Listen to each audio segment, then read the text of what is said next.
They can be, but only if they're done right. If they're not done right, then you end up with the type of difficulties that Mr. Pugachev recently faced in the English High Courts.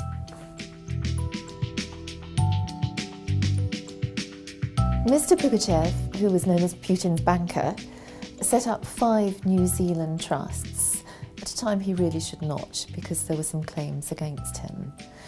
What happened was that the creditor, a Russian government agency, came to England to challenge them on the basis that he'd kept too much control.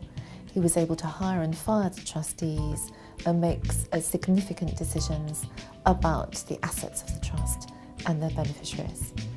The English court found that the control was such that the assets should be made available to his creditors.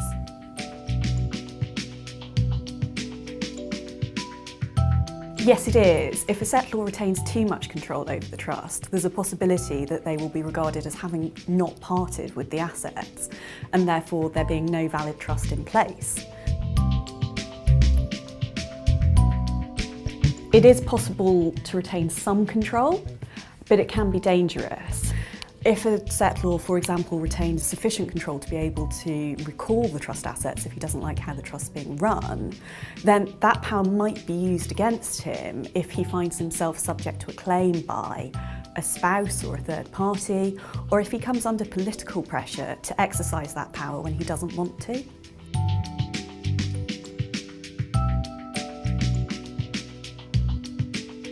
Yes, definitely. So, for example, in the Arab Spring, people were concerned that maybe they'd kept back too much control, and they or their trustees wanted to look at restructuring their trusts to achieve influence rather than control.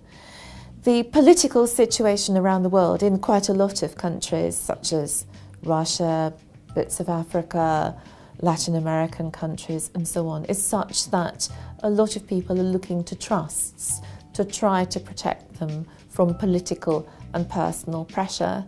And the recent change in the political climate in Saudi Arabia is also having that effect.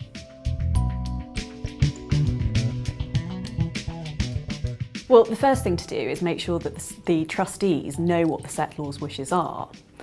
Beyond that, the settlor could consider some kind of power sharing arrangement or power splitting arrangement where they retain a place on the board of trustees or a board of directors, or they participate in some kind of investment committee. The other thing they can look at doing is putting a protector in place.